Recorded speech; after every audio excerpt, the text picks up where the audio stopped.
Assalamu alaikum class. I hope all of you are fine and enjoy good health.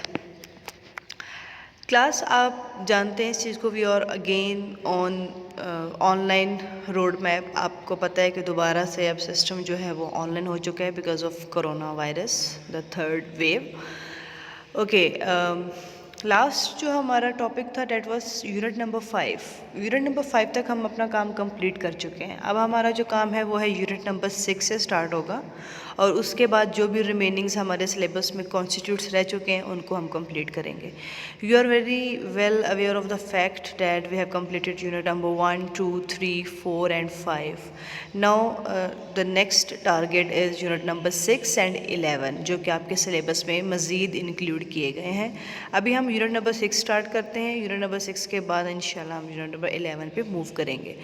Okay, first of all open your books in front of you and let's start with the lecture of today. Okay girls, it's unit number 6. Open page number 65. All of you open your books and open page number 65.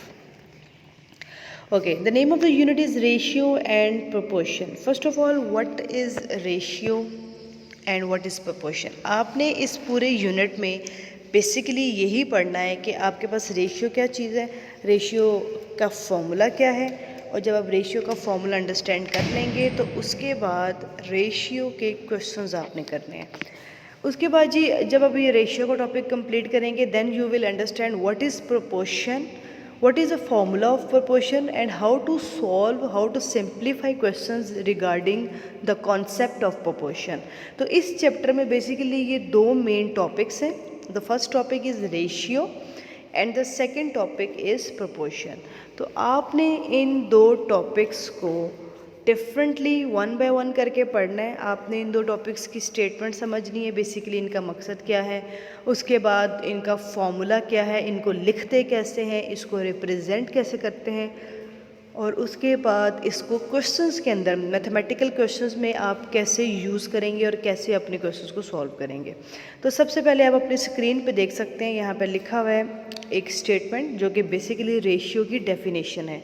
तो वो statement है क्या, पढ़ते हैं उसको। The numerical comparison between the two quantities of the same kind is called ratio. It is written as A ratio B. ये जो A है ये पहली क्वांटिटी है, ये जो B है ये दूसरी क्वांटिटी है, और इनके दरमियान में ये जो आपको वर्टिकल टू डॉट्स नज़र आ रहे हैं इसको आप बोलते हैं रेशियो। ओके, ए को लेबल किया गया है एंटीसीडेंट और बी को लेबल किया गया है कॉन्सिक्वेंट, ये इनके नेम्स हैं। अब आप ज़रा रेशियो की जो डेफिनेशन है उसको थोड़ा सा समझते हैं। लिखा है द न्यूमेरिकल कंपैरिजन। कंपैरिजन मतलब मवाजना करना है आपने, ठीक है, आपने कंपेयर करना है। कंपेयर का मतलब है देयर इज़ अ कंपटीशन में कंपैरिजन होता है ना।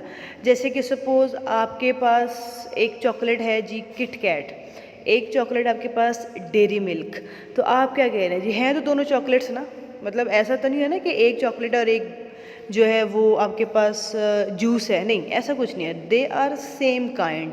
तो यहाँ पर पहली बात तो क्लियर हो गई कि क्वांटिटीज़ ऑफ सेम काइंड, यानी कि एक आप ले रहे हैं किटकैट की चॉकलेट, एक आप ले रहे हैं डेरी मिल्क की चॉकलेट। तो बेसिकली ये दो क्वांटिटीज़ हैं लेकिन इन दोनों की किस्म सेम है, मतलब they are of same kind. तो क्वांटिटीज़ ऑफ सेम काइंड में chocolate of KitKat and chocolate of Dairy Milk, तो आप एक ही तरह की दो क्वांटिटीज़ को ले रहे हैं, ठीक है। पहली बात ये तो समझ आ गई आपको कि एक ही काइंड की दो क्वांटिटीज़ आपने कंसिडर कर ली। One is chocolate of KitKat company, the second is chocolate of Dairy Milk. अब करना क्या है उन दोनों में, अच्छा चले जी हम एक काम करते हैं, हम कहते हैं जी किटकैट का जो वेट है ना वो है जी 25 ग्राम, ठीक है। किटकैट चॉकलेट का जब हम वेट करेंगे ना, वज़न करेंगे उसका, तो वो 25 ग्राम होगा, और जब हम डेयरी मिल्क का वेट करेंगे तो वो 20 ग्राम है। तो इन दोनों की अपनी अपनी मेजरमेंट है। अब हम इन दोनों की मेजरमेंट को आपस में कंपेयर करेंगे तो इसको आप कहते हैं रेशियो। यानी कि क्या लिखूँगी मैं लिखूँगी Dairy Milk ratio KitKat. Dairy Milk के नीचे लिखूंगी जी 20 ग्राम रेशियो, किट कैट के नीचे लिखूंगी 25 ग्राम। तो ये है आपके पास ratio. Ratio is basically comparison, numerical comparison का मतलब है कि उनकी मेजरमेंट का कंपैरिजन होगा, ठीक है। उनके टेस्ट का कंपैरिजन नहीं हो रहा कि कौन सी ज़्यादा मीठी है, कौन सी ज़्यादा अच्छी है, कौन सी ज़्यादा खूबसूरत है। नो, इट्स अबाउट कि भाई उनका वज़न कितना है, उनकी क्वांटिटी कितनी है, उनकी मिकदार कितनी है। तो न्यूमेरिकल कंपैरिजन का मतलब है कि जो मैथमेटिकल उनकी रीडिंग्स होंगी, जो उनकी मैथमेटिकल मेजरमेंट्स होंगी, उनको आपने आपस में कंपेयर करना है।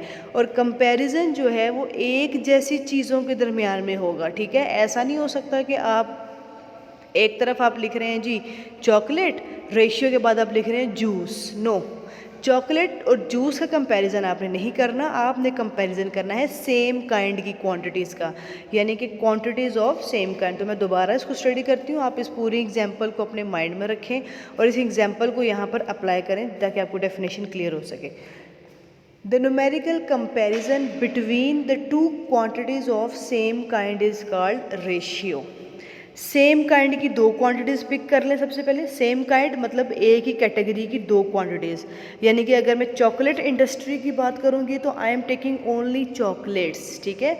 मैं कोई सी भी दो क्वांटिटीज़ अगर पिक करती हूँ चॉकलेट इंडस्ट्री से तो मैं किटकैट उठा लूँगी, डेयरी मिल्क उठा लूँगी, टॉफ़ी लक उठा लूँगी, बोंटी, डिफरेंट। तो बेसिकली मकसद ये है कि होनी वो सारी चॉकलेट्स ही चाहिए। ऐसा नहीं हो सकता कि एक तरफ मैं चॉकलेट उठा रही हूँ और दूसरी तरफ मैं टॉफ़ी उठा रही हूँ, तो ऐसा नहीं होगा।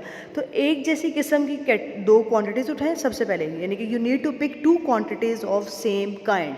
उसके बाद उनकी न्यूमेरिकल वैल्यूज़ में आप आपस में कंपैरिजन करें। न्यूमेरिकल वैल्यूज़ में कंपैरिजन करने का मतलब ये है कि उनकी मेजरमेंट को कंपेयर करें, मतलब उनकी न्यूमेरिकल वैल्यूज़ मैथमेटिकल जो भी उनकी मेजरमेंट है, चाहे आप उनका वेट मेजर कर रहे हैं या उनकी क्वांटिटीज़ मेजर कर रहे हैं, मतलब 5 हमारी डेयरी मिल्क हैं, 6 हमारे पास किटकैट हैं, तो ये भी न्यूमेरिकल रिप्रेजेंटेशन है ना, 5 और 6। तो जो भी मैथमेटिकल रिप्रेजेंटेशन होगी, जो भी उनकी मेजरमेंट होगी, उस मेजरमेंट को आप आपस में कंपेयर करेंगे, उसको बोलते हैं रेशियो, ठीक है। तो नीचे आप देख भी सकते हैं कि इसको लिखा कैसे जाता है। इसको लिखा जाता है जी A ratio B। A is basically first quantity, ठीक है। इसको आप सपोज कर लें Dairy Milk. Ratio B is basically second quantity, आप इसको सपोज कर सकते हैं किटकैट, ठीक है। तो ये है basically Dairy Milk ratio KitKat. तो एक जैसी इंडस्ट्री से, यानी कि two quantities of same kind को आप आपस में कंपेयर करेंगे और कंपैरिजन के लिए इस रेशियो का इस्तेमाल होता है। पहली जो क्वांटिटी होती है, जो रेशियो से पहले आपके पास क्वांटिटी है, उसको एक नाम दिया जाता है, उसको कहा जाता है एंटीसीडेंट। और जो रेशियो के बाद वाली क्वांटिटी होती है उसको नाम दिया जाता है कॉन्सिक्वेंट। तो ये नेम्स आपने याद रखने, ये एमसीक्यूज़ में या ऑब्जेक्टिव पॉइंट ऑफ व्यू से इंपॉर्टेंट है, ये आपके फिलिंग द ब्लैंक्स में आ सकते हैं। बड़ा इंपॉर्टेंट टॉपिक है ये कि जो रेशियो से पहले वाली एंट्री है, जो ये जो वर्टिकल टू डॉट्स हैं, इसको रेशियो बोलते हैं। इस रेशियो से पहले की जो एंट्री है उसको आप बोलेंगे एंटीसीडेंट, और जो रेशियो के बाद क्वांटिटी नज़र आ रही है आपको बी, जो इस वक्त मैंने यहाँ पर लिखी हुई है, उसको आप बोलेंगे कॉन्सिक्वेंट। तो ये होगी अभी तक डेफिनेशन से आपको थोड़ा सा समझ आ गया होगा कि सेम कैटेगरी की जो क्वांटिटीज़ होती हैं उनको कंपेयर करने के लिए हम रेशियो को यूज़ करते हैं। उनके कंपैरिजन जो है वो आम कंपैरिजन नहीं होता, उनका कंपैरिजन मैथमेटिकल न्यूमेरिकल कंपैरिजन होता है, यानी कि उनकी रीडिंग्स, उनकी मेजरमेंट्स को हम कंपेयर करते हैं, उनके मैसेज को मेजर करते हैं, फिर उस मैसेज का आपस में कंपैरिजन करते हैं। तो ये आपका रेशियो। अब हम चलते हैं आपके मैथमेटिकल क्वेश्चंस की तरफ ताकि आपको रेशियो मज़ीद एक्सप्लेन और थोड़ी सी मज़ीद क्लियर हो जाए। अच्छा, सबसे पहले यहाँ पर ज़रा आप एक चीज़ नोट करें आपकी स्क्रीन पे। अभी हम रेशियो के क्वेश्चंस पे नहीं जा रहे। रेशियो का एक रिलेशनशिप है जी फ्रैक्शन फॉर्म से। What is fraction form? आपने सेकंड यूनिट ऑलरेडी पढ़ा हुआ है, आपको फ्रैक्शन फॉर्म की बड़ी अच्छी से समझ है। फ्रैक्शन फॉर्म एक ऐसी फॉर्म होती है, excuse me, sorry, okay. Fraction form आपके पास एक ऐसी फॉर्म होती है जिसमें एक तरफ आपके पास न्यूमरेटर होता है और एक तरफ होता है आपके पास डिनोमिनेटर, मतलब एक ऐसा मैथमेटिकल एक्सप्रेशन जिसमें एक क्वांटिटी आपकी जो है वो न्यूमरेटर कहलाती है और दूसरी क्वांटिटी डिनोमिनेटर कहलाती है, और ये आपस में डिवीजन फॉर्म में आपको नज़र आते हैं। यानी कि आपके पास यहाँ पर आप देख सकते हैं मैंने लिखा हुआ है writing ratio into fraction form, यानी कि रेशियो वाली जो चीज़ है आपके पास, जो अभी हमने सीखी है ए रेशियो बी, अगर कोई भी मैथमेटिकल एक्सप्रेशन आपके पास रेशियो में दिया हुआ है तो उस रेशियो फॉर्म को हम कैसे फ्रैक्शन फॉर्म में कन्वर्ट करेंगे, या अगर कोई फ्रैक्शन में दिया हुआ है तो उसको रेशियो में कैसे कन्वर्ट करेंगे। तो यानी कि इन दोनों फॉर्म्स की ना आपस में इंटर कन्वर्जन आपको आनी चाहिए, ये दोनों फॉर्म्स एक दूसरे की फॉर्म में कन्वर्ट हो सकती हैं। अब आप देखें, एक जो साइड है वहाँ पे लिखा हुआ है रेशियो फॉर्म और एक साइड है वहाँ पे लिखा हुआ है फ्रैक्शन फॉर्म। तो सबसे पहले हम एक एग्जांपल लेते हैं जो कि लिखा हुआ है 2:7। ये ऐसे ही मैंने रेंडमली कोई भी एग्जांपल लिखी है, ठीक है, ये सिर्फ आपको समझाने के लिए है। आप अपनी बुक पे भी देख सकते हैं, अपनी बुक के पेजेस को थोड़ा सा आप टर्न अराउंड करें, आपको पता चल जाएगा कि आपके पास इस तरह के क्वेश्चंस मौजूद हैं, ऐसी स्टेटमेंट्स, ऐसी इलेबोरेशन, ऐसी एक्सप्लेनेशन सब कुछ मौजूद है। आपकी बुक में ये टॉपिक है कि आपने किस तरह से रेशियो को फ्रैक्शन में कन्वर्ट करना है और फ्रैक्शन को कैसे आपने रेशियो में कन्वर्ट करना है। ये दोनों फॉर्म्स आपस में इंटर कन्वर्ट हो सकती हैं। चलें जी, 2:7। अब ये तो होगी रेशियो फॉर्म। अगर इसी को मैं कन्वर्ट करना चाहूँ फ्रैक्शन फॉर्म में, यानी कि मुझे चाहिए कि भाई मेरे पास एक हो न्यूमरेटर और एक हो डिनोमिनेटर और वो डिवीजन की फॉर्म में नज़र आए, तो ये जो पहला है ना आपके पास 2, जिसको आप एंटीसीडेंट बोलते हैं, ये बन जाएगा आपका न्यूमरेटर डिवाइडेड बाय, और ये जो आपके पास सेकेंड वन है 7 जो कि है आपके पास कॉन्सिक्वेंट, ये आपके पास बन जाएगा डिनोमिनेटर। ठीक है, तो ये है आपके पास रेशियो फॉर्म को फ्रैक्शन फॉर्म में कन्वर्ट करने का तरीका। जो आपका एंटीसीडेंट होगा, जो फर्स्ट आपकी क्वांटिटी है, जो फर्स्ट एंट्री है, उसको आपने बना देना है न्यूमरेटर, और जो सेकंड क्वांटिटी है जिसको आप बोलते हैं कॉन्सिक्वेंट, उसको आप बना देंगे डिनोमिनेटर। एग्जैक्टली यहाँ पर भी देखें, दिस इज रिटन एज 1:2। तो 1:2 का क्या मतलब है? 1:2 का मतलब है 1 डिवाइडेड बाय 2। ठीक है, एंटीसीडेंट इज 1, कॉन्सिक्वेंट इज 2। तो एंटीसीडेंट क्या बनेगा आपके पास? न्यूमरेटर, और जो कॉन्सिक्वेंट है, जो बाद में रेशियो के बाद में जो क्वांटिटी नज़र आ रही है, वो बन जाएगी डिनोमिनेटर। तो इस तरह आप किसी भी रेशियो को फ्रैक्शन में कन्वर्ट कर सकते हैं और किसी भी फ्रैक्शन को आप रेशियो में कन्वर्ट कर सकते हैं। अब यहाँ पर आपके पास छोटी सी मिस्टेक है, ये लिखा हुआ है 5:4, जबकि ये 5:4 नहीं है, ये 25:40 है, और यहाँ पर 25 डिवाइडेड बाय 40। तो ये एग्जाम्पल सिर्फ एग्जाम्पल है आपके पास एक छोटी सी, इसको आपने सिर्फ समझना है। इसमें सिर्फ एक ही चीज़ समझाई जा रही है कि आपने रेशियो फॉर्म से फ्रैक्शन फॉर्म पे कैसे जाना है और फिर फ्रैक्शन फॉर्म से रेशियो फॉर्म में कैसे आना है, क्योंकि इसके क्वेश्चंस मौजूद हैं आपके पास, तो आपको ये जो इंटर कन्वर्जन है ये आपको आनी चाहिए। चलें जी, क्वेश्चंस तो हमारे पास सामने आ चुके हैं। अब आप अपनी बुक का पेज नंबर 65 थोड़ा सा मूव करें और आप चलें अपनी एक्सरसाइज 6.1 पे। अभी तक हमने सिर्फ रेशियो की डेफिनेशन समझी है कि रेशियो बेसिकली क्या चीज़ है, क्या होता है आपके पास रेशियो। ओके, रेशियो की डेफिनेशन समझने के बाद आपने उसकी एप्लीकेशन के लिए एक कॉन्सेप्ट समझा है, और वो है जी कि आपने एक रेशियो फॉर्म को कैसे कन्वर्ट करना है आपकी फ्रैक्शन फॉर्म में। आपने किस तरह से एक फ्रैक्शन फॉर्म से रेशियो फॉर्म में जाना है, फिर रेशियो से फ्रैक्शन फॉर्म में। तो ये जो दोनों किस्म की इंटर कन्वर्जन है ना, ये आपने अभी तक सीखी है, और अभी रेशियो से रिलेटेड हमने और कुछ नहीं सीखा। ठीक है, प्रोपोर्शन तो अभी बिल्कुल ही नहीं सीखा, क्योंकि वो टॉपिक हमारा बाद का है, वो नेक्स्ट इंशाल्लाह उसके बाद में हम करेंगे। ओके जी, सबसे पहले ज़रा आप अपना क्वेश्चन नंबर 1 देखिए बुक पे, क्या लिखा हुआ है जी? Write each of the following into ratio form, यानी कि आपके पास जो गिवन है, गिवन में आपको क्या दिया हुआ है? गिवन में आपको दिया हुआ है जी फ्रैक्शन फॉर्म, और आपने उन तमाम फ्रैक्शन फॉर्म्स को कन्वर्ट कर देना है किस फॉर्म में? रेशियो फॉर्म में। अभी हमने सीखा है कि अगर आपके पास कोई रेशियो फॉर्म में दिया होगा क्वेश्चन, जैसे कि 2:7 दिया हुआ था, तो उसको हमने लिख दिया था 2 डिवाइडेड बाय 7। ठीक है, यानी कि जो पहला होता है ना आपके पास, रेशियो से पहली जो क्वांटिटी है, जो रेशियो से पहले आ रही है, that is known as antecedent, और जो रेशियो के बाद आती है उसको आप कॉन्सिक्वेंट बोलते हैं। तो जो फ्रैक्शन फॉर्म है उसमें क्या होता है कि आप अपने एंटीसीडेंट को न्यूमरेटर बना देते हैं और कॉन्सिक्वेंट को डिनोमिनेटर बना देते हैं और उसको आप डिवीजन की फॉर्म में लिख देते हैं। तो यहाँ पर भी आपने यही करना है। अब यहाँ पर थोड़ा सा उल्टा चलेंगे, क्योंकि पहले जो मैं आपको सिखा रही थी वो ये था कि जब रेशियो में दिया होगा तो उसको कैसे आप फ्रैक्शन में कन्वर्ट करेंगे।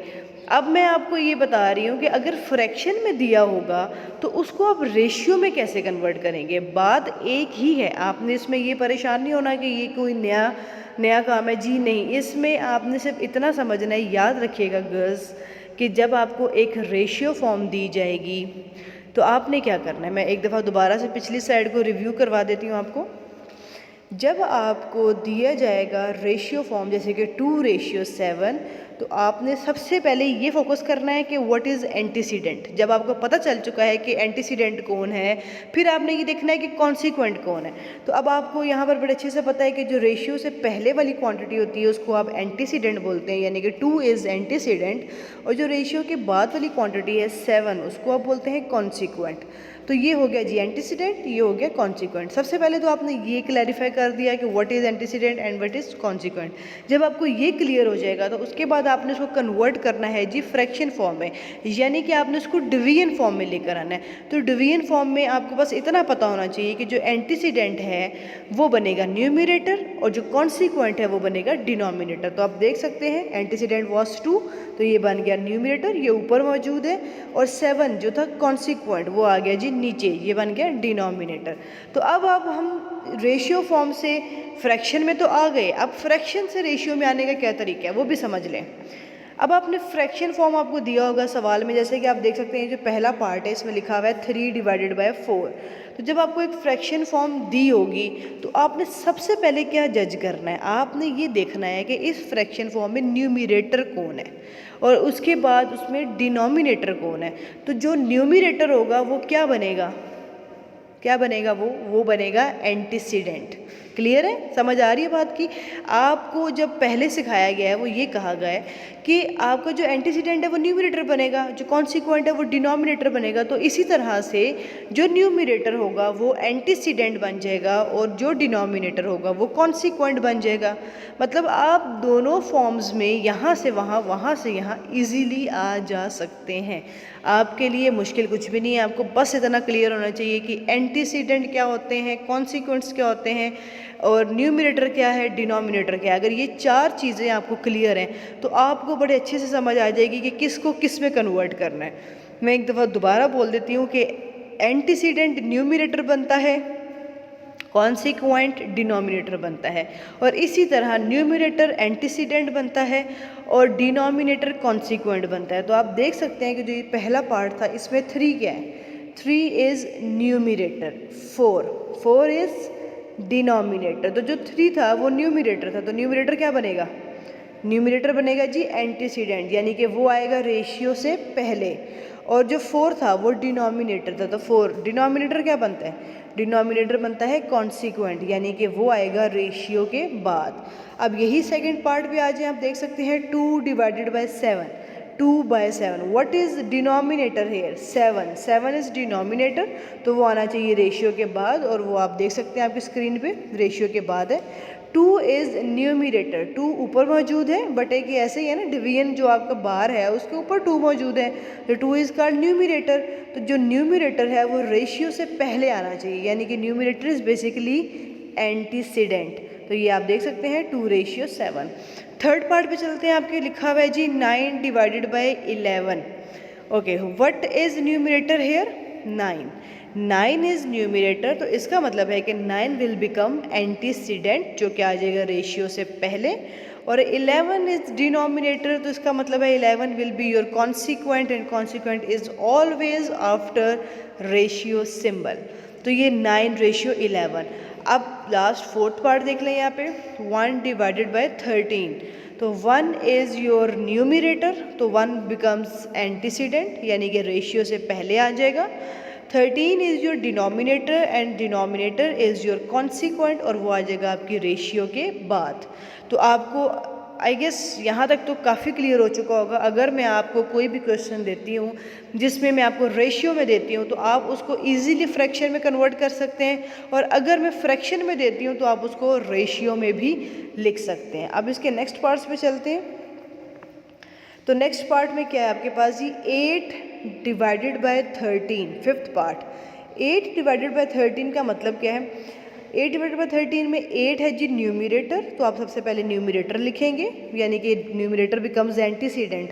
जब आप फ्रैक्शन से रेशियो में जाएंगे तो जो न्यूमरेटर है वो बन जाएगा एंटीसीडेंट, जो डिनोमिनेटर है वो बन जाएगा कॉन्सिक्वेंट, और एंटीसीडेंट रेशियो से पहले आता है और कॉन्सिक्वेंट रेशियो के बाद में आता है। सिक्स पार्ट देखें जी, 14 डिवाइडेड बाय 23। अच्छा, यहाँ पर 14 है न्यूमरेटर, तो न्यूमरेटर बिकम्स एंटीसीडेंट, और एंटीसीडेंट का क्या काम है, रेशियो सिंबल से पहले मौजूद होना। तो यहाँ पर आप देख सकते हैं 14 इज न्यूमरेटर, 14 बिकम्स एंटीसीडेंट, और एंटीसीडेंट होने की वजह से ये रेशियो से पहले लिखा गया है। 23 इज डिनोमिनेटर, और डिनोमिनेटर होने की वजह से 23 बिकम्स कॉन्सिक्वेंट, और ये रेशियो के बाद में लिखा गया। ठीक है, ओके। नेक्स्ट पार्ट देखिए आप अपना seventh part, that is 10 divided by 99, यानी कि 99। ओके, 10 इज़ योर न्यूमरेटर, और न्यूमरेटर को आप एंटीसीडेंट बनाते हैं, और एंटीसीडेंट का क्या काम है जी, रेशियो से पहले मौजूद होना, और वो आपके सामने मौजूद है। नेक्स्ट वन इज़ योर 99, जो कि है आपका डिनोमिनेटर, और डिनोमिनेटर जो है वो बन जाता है कॉन्सिक्वेंट। कॉन्सिक्वेंट का मतलब है कि वो आएगा रेशियो के बाद। अब यहाँ पर देखिए जी फ्रैक्शन फॉर्म डेफिनेटली आपके यहाँ पे लिखी हुई है जी a डिवाइडेड बाय b, तो आपने उसको a रेशियो b में कन्वर्ट कर दिया। ठीक है, अच्छा जी, ये आपकी बुक में सारे क्वेश्चंस मौजूद हैं 6th क्लास। आप लोगों ने क्या करना है, आपने इन तमाम क्वेश्चंस को अपनी कॉपीज़ पे लिखना है। अभी तक मैंने आपको जितना भी काम करवाया है इस पूरे लेक्चर में, मेरे ख्याल से अभी तक देखिए मैं दोबारा एक दफ़ा रिव्यू करवा देती हूँ आपको। सबसे पहले आपने अपने चैप्टर का नाम लिखना है, ठीक है, आपने यूनिट का नाम लिखना है, और नाम लिखने के बाद नीचे आपने रेशियो की डेफिनेशन ज़रूर लिखनी है। ये जो आपकी स्क्रीन पे नज़र आ रहा है ना आपको इस वक्त, ये डेफिनेशन सबकी कॉपीज़ पे मौजूद हो। ठीक है, ये डेफिनेशंस लिखनी है, इसको सिर्फ समझना और पढ़ना नहीं है, इसको आपने अपनी कॉपीज़ पे लिखना भी है। आपने अपनी कॉपी पे चैप्टर का नाम लिखा, ठीक है, हेडिंग लगाई, डेट लगाई, उसके बाद नीचे आपने रेशियो की हेडिंग लगानी है मार्कर से, और उसके बाद आपने ये डेफिनेशन लिखनी है। डेफिनेशन लिखने के बाद आपने ये जो लिखा हुआ है ना मैंने a रेशियो b, और ये मैंने एरोज़ लगा के इनके नेम्स लिखे हैं, एंटीसीडेंट एंड कॉन्सिक्वेंट, ये भी आपने लिखने हैं।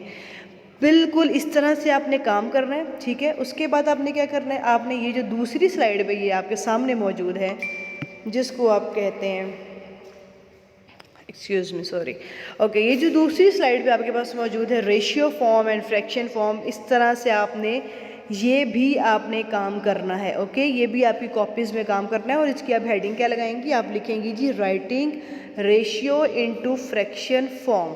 तो ये जो रेशियो इनटू फ्रैक्शन फॉर्म की हेडिंग है, ये मार्कर से लगाने के बाद आप नीचे ये वाला काम करेंगी जो मैंने किया हुआ है आपकी स्क्रीन पे। ठीक है, उसके बाद आपने क्या करना है, उसके बाद आपने अपनी एक्सरसाइज 6.1 की हेडिंग लगानी है।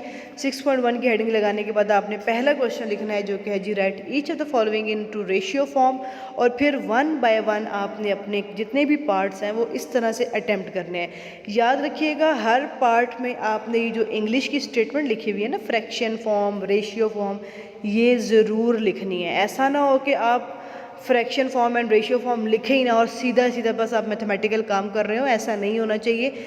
आपके पास सबसे पहले आपने पॉइंट 1 लिखना है, हेडिंग लगानी है, first part of the question. आपने आगे लिखना है जी, पेन से काम कीजिएगा, ये सारा मार्कर से बेशक मत कीजिएगा।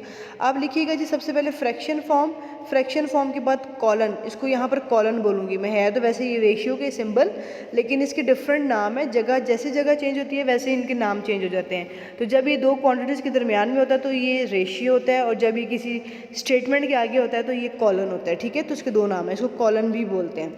अब यहाँ पर ये किसी स्टेटमेंट के आगे तो उसको मैं कॉलन बोलूँगी, यहाँ पर ये दो क्वांटिटीज़ के दरमियान में तो उसको मैं रेशियो बोलूँगी। तो आपने क्या करना है, आपने लिखना है जी फ्रैक्शन फॉर्म कॉलन और फिर थोड़ी सी स्पेस देने के बाद आपने 3/4 लिखना है।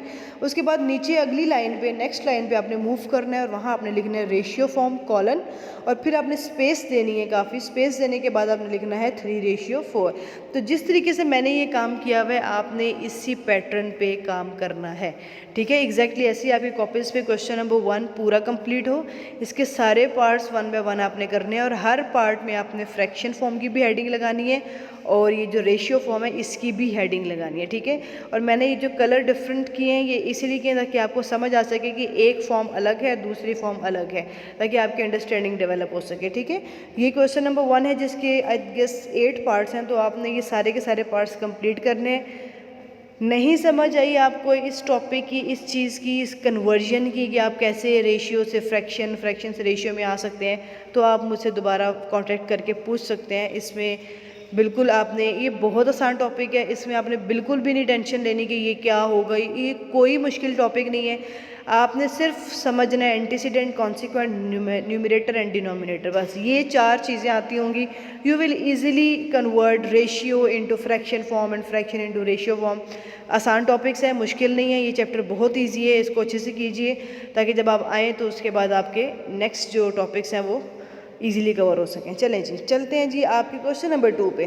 चलें, अब क्वेश्चन नंबर 2 में क्या कह रहे हैं, ये कह रहे हैं जी write each of the following into fraction form, यानी कि अब उल्टा हो गया। पहले क्या दिया हुआ था, पहले फ्रैक्शन फॉर्म दी हुई थी और कह रहे थे कि अब इसको कन्वर्ट करो जी उस फॉर्म में, रेशियो फॉर्म में। अब क्या कर रहे हैं, अब ये रेशियो फॉर्म दे रहे हैं आपको और मांग कर रहे हैं, कह रहे हैं कि फ्रैक्शन फॉर्म में इसको कन्वर्ट करके दिखाओ। तो ये तो वो टॉपिक है जो मैंने आपको मेरे ख्याल से सेकंड स्लाइड पे समझाया था कि किसी भी रेशियो को फ्रैक्शन में कैसे कन्वर्ट करते हैं। चलिए हम देख लेते हैं इसको। Part 1 is 2/3। 2 is called antecedent, 3 is called consequent. इतना तो पता चल गया आपको। सबसे पहला टारगेट ही ये है कि जब आप किसी भी रेशियो फॉर्म को देखेंगे तो सबसे पहले आपने ये देखना है कि what is antecedent, what is consequent. Okay, now you are clear कि भाई 2 जो है वो एंटीसीडेंट है, 3 इज़ कॉन्सिक्वेंट। अच्छा, 2 एंटीसीडेंट है तो 2 जो है वो क्या बनेगा, वो न्यूमरेटर बनेगा या डिनोमिनेटर बनेगा, वो बनेगा न्यूमरेटर, ठीक है। एंटीसीडेंट न्यूमरेटर बनता है, कॉन्सिक्वेंट डिनोमिनेटर बनता है। तो आप देख सकते हैं 2/3 को लिखा हुआ है 2/3, ठीक है। Second part 7/4। 7 is antecedent, 4 is consequent. तो एंटीसीडेंट क्या बनता है, एंटीसीडेंट बनता है न्यूमरेटर और कॉन्सिक्वेंट क्या बनता है, वो बनता है जी डिनोमिनेटर। तो बन गया आपके पास 7/4। तो किसी भी रेशियो को फ्रैक्शन में कन्वर्ट करना तो वैसे ही बहुत ईजी है, ऑलरेडी आपको फ्रैक्शन से रेशियो में जाना आ गया है तो आपको ये मूवमेंट भी क्लियर हो जाएगी। Third part 19/20। What is 19/20? 19 is consequent और एंटीसीडेंट। 19 आपका रेशियो से पहले मौजूद है इसलिए इसको आप एंटीसीडेंट बोलेंगे और ये बन जाएगा न्यूमरेटर। 20 रेशियो के बाद मौजूद है इसलिए इसको बोलेंगे आप कॉन्सिक्वेंट और ये बन जाएगा आपका डिनोमिनेटर। तो ये रेशियो फॉर्म से आ गई आपकी फ्रैक्शन फॉर्म जो कि है 19/20। The next one is ratio form 99/100। Okay, 99 is before the ratio symbol so it is antecedent और एंटीसीडेंट क्या होता है, numerator. 100 is after the after the ratio symbol, so 100 is consequent and it will be denominator. तो बन चुका आपके पास fraction form 99/100। अक्सर आपको ये इंटरप्रेट किया जाता है, कुछ लोग आपको शायद ये भी समझाएंगे कि जो रेशियो होता है ना ये बेसिकली डिवीजन का सिंबल होता है, ठीक है। मतलब क्या करते हैं जी, अच्छा अगर सपोज ये जो मैं एग्जांपल 4th क्वेश्चन है इसी को ले लेती हूँ 99/100। तो कुछ आपको ये भी समझाया जाएगा कहीं पे, आप इंटरनेट पे अगर ऑनलाइन लेक्चर्स लें या कहीं से भी आप कहीं हो किसी और सोर्स से अगर आप पढ़ते हैं तो माइट भी आपको ये कहा जाए कि आपके पास ये जो 99 है ये पहले है तो ये ऐसे लिखा रहेगा और ये जो रेशियो है ना ये बन जाएगा आपके पास डिवीजन वाली लाइन उसके बाद नीचे 100, तो ऐसा नहीं है, ठीक है। इट इज़ नॉट लाइक कि ये जो रेशियो वाला सिंबल है ये भी कन्वर्ट हो जाएगा और ये बटा बन जाएगा एंड ये वो डिवीजन की लाइन बन जाएगी, जी नहीं, ऐसा कुछ भी नहीं है। इट्स सिंपली इज़ डैट कि आपके पास जब भी कोई रेशियो फॉर्म में मौजूद होगा, कोई भी रेशियो आपके गिवन होगी, उसमें एक एंटीसीडेंट होगा और एक कॉन्सिक्वेंट होगा। आपने एंटीसीडेंट को न्यूमिनेटर बना देना है, कॉन्सिक्वेंट को डिनोमिनेटर बना देना है, तो आपकी फ्रैक्शन फॉर्म आ जाएगी, ठीक है। ये नहीं है कि जो रेशियो है ये कन्वर्ट होकर वो लाइन बन जाएगी, नहीं, ठीक है। तो ये नहीं समझना आपने कि रेशियो लाइन बन गई और बस वैसे का वैसे ही आपने लिख दिया, no, it is a complete transformation. एक फॉर्म यानी कि रेशियो फॉर्म, उससे बिल्कुल एक नई फॉर्म जो कि है फ्रैक्शन फॉर्म, उसमें जाना है आपने। ये बस चीज़ें बदलनी नहीं है, ऐसा कुछ नहीं है कि अच्छा जी रेशियो जो था वो लाइन बन गई है, जो लाइन थी वो रेशियो बन गया। No, it is not about the conversion of ratio symbol and the line, it is about the conversion of relationship between the quantities. पहले रिलेशनशिप रेशियो में था, कंपैरिजन था, अब रिलेशनशिप डिवीजन में है। डिवीजन भी बेसिकली कंपैरिजन ही होती है। खैर ये जब आप आगे मज़ीद बड़ी क्लासेस में जाएंगे तो आपको डिवीजन का कॉन्सेप्ट और अच्छे से क्लियर हो जाएगा। यहाँ पे फ्रैक्शन को आप इतना ही समझें कि that is a representation of numerator by denominator. चलें जी, ये तो हो गया आपका जी पहला और दूसरा क्वेश्चन। गर्ल्स, आप लोगों को पहले और दूसरे क्वेश्चन में सिर्फ और सिर्फ इंटर कन्वर्जन आनी चाहिए, जो कि मैं आपको सिखा चुकी हूँ। अब आपने क्या करना है, आपने अपने फर्स्ट एंड सेकंड क्वेश्चन को कंप्लीट करना है। अच्छा जी, आप देख सकते हैं सेकंड क्वेश्चन कंटिन्यू हो रहा है। आपके मज़ीद नीचे और भी पार्ट्स थे जो कि हैं जी 1:10। 1 is antecedent, 10 is your consequent, तो ये आ जाएगा 1 divided by 10। Next one is 4.1:5.2, तो 4.1 एंटीसीडेंट है और 5.2 आपके पास कॉन्सिक्वेंट है। 4.1 एंटीसीडेंट होने की वजह से आ जाएगा जी न्यूमिनेटर में, 5.2 कॉन्सिक्वेंट होने की वजह से बन जाएगा डिनोमिनेटर। तो जो आपकी फ्रैक्शन फॉर्म है वो क्या है जी 4.1 divided by 5.2। The next one is A ratio B. आपको याद होगा अभी हमने क्वेश्चन नंबर 1 में भी कुछ ऐसा क्वेश्चन किया था, जब फ्रैक्शन फॉर्म में ए डिवाइडेड बाय बी दिया हुआ था, हमने उसको ए रेशियो बी बना दिया। अब यहाँ पर ए रेशियो बी दिया हुआ है तो ए बन जाएगा आपके पास न्यूमिनेटर क्योंकि ये एंटीसीडेंट है, बी आपके पास कॉन्सिक्वेंट है तो ये बन जाएगा डिनोमिनेटर। तो आपको पता है कि आपके पास न्यूमिनेटर में क्या आएगा ए, डिनोमिनेटर में क्या आएगा बी, तो ये आप इसको कंप्लीट करेंगे। Next one is ratio form में क्या लिखा हुआ है जी x ratio y. What is x? X is your antecedent, so it will become your numerator. Y is your consequent and it will becomes denominator. तो ये बन गया जी x divided by y। Clear है। तो ये जो पहले दो सवाल हैं ये आपने अपनी कॉपीज़ पे कंप्लीट करने हैं। उससे पहले आपने रेशियो की डेफिनेशन और वो सारा कुछ जो मैंने पहले आपको बताया आपने वो सारा अपने कॉपीज़ पे लिखना है। कॉपीज़ पे लिखने के बाद एक्सरसाइज शुरू करने के बाद आपने ये जो दो सवाल हैं इनके सारे पार्ट्स आपने अपनी कॉपी पे कंप्लीट करने हैं और हर पार्ट में ज़रूर ये जो इंग्लिश की स्टेटमेंट है रेशियो फॉर्म, फ्रैक्शन फॉर्म, ये ज़रूर लिखनी है, ठीक है। नीट काम कीजिएगा और ये लाजमी आज से काम आज ही कंप्लीट करें अपना। नेक्स्ट जो आपके रिमेनिंग क्वेश्चंस हैं इस एक्सरसाइज के, उससे पहले आपको एक नया कॉन्सेप्ट सीखना होगा। उस कॉन्सेप्ट को सीखने के बाद आप वो वाले क्वेश्चंस अटेम्प्ट कर सकते हैं। आज के लिए आपका यही कॉन्सेप्ट काफ़ी है, सिर्फ आपको रेशियो क्या होता है ये पता होना चाहिए। फ्रैक्शंस तो खैर आपको ऑलरेडी पता है क्योंकि आप यूनिट नंबर 2 कंप्लीट कर चुके हैं, ठीक है। तो फ्रैक्शंस आपको पता ही है कि numerator divided by denominator form है, रिप्रेजेंटेशन इस तरह की होती है। आज आपको रेशियो का भी पता चल गया, रेशियो में एंटीसीडेंट रेशियो कॉन्सिक्वेंट होता है। तो ये जो दो फॉर्म्स आपने सीखी हैं अभी तक मैथमेटिक्स में, इनको आपस में कैसे कन्वर्ट करते हैं ये भी आपको पता चल गया। तो आपके ये जो दो सवाल हैं ये बेसिकली इसी के ऊपर हैं। कभी आपको फ्रैक्शन दी जाएगी, आपको रेशियो बनानी पड़ेगी, कभी आपको रेशियो दी जाएगी, आपको फ्रैक्शन बनानी पड़ेगी। तो यही आज का टॉपिक था। आज सिर्फ इसी टॉपिक को कवर करते हैं। जो नेक्स्ट टॉपिक से आपके पास जो नीचे मज़ीद आपके क्वेश्चन हैं उनको हम बाद में डिस्कस करेंगे। नेक्स्ट लेक्चर में इंशाल्लाह आपकी एक्सरसाइज वाइंड अप कर देंगे और फिर हम एक हमारा टॉपिक रह जाएगा प्रोपोर्शन, ठीक है। ये इतना कोई लंबा बड़ा चैप्टर नहीं है, छोटा सा चैप्टर है, आसान है। आपने अपना काम कंप्लीट करना है, अपनी कॉपीज़ मेंटेन करें। यूनिट नंबर 5 भी बहुत से बच्चों ने नहीं किया हुआ था। मैंने आपकी कॉपीज़, जैसे आप पहुंचेंगे आपकी कॉपी सबसे पहले चेक होंगी, तभी आप पेपर में बैठेंगे फाइनल्स में। तो काइंडली अपनी कॉपीज़ को साथ साथ मेंटेन करें। जिसका जो चीज़ रहती है, 4 चैप्टर में कुछ रहता है, 5 में रहता है, 6 में, हर एक चीज़ आपकी कॉपी पे कंप्लीट होनी चाहिए। ठीक है, okay girls, have a safe day and घर रह के ज़्यादा से ज़्यादा पढ़ने की कोशिश करें। और आज का लेक्चर आज ही कंप्लीट करेंगे आप, और अपनी कॉपीज़ पे काम करें। और अगर कोई चीज़ नहीं समझ आ रही, स्टिल अगर आपको कोई प्रॉब्लम है, you can contact me, you can ask me when ever you want. WhatsApp number आपके पास मौजूद है, आप मुझे व्हाट्सएप करके पूछ सकते हैं। और अगर आप प्रैक्टिस कर रहे हैं और आपको प्रैक्टिस में कोई प्रॉब्लम है, तो वो भी आप मुझे पिक्चर्स भेज के बता सकते हैं। ओके, अल्लाह हाफिज़ क्लास।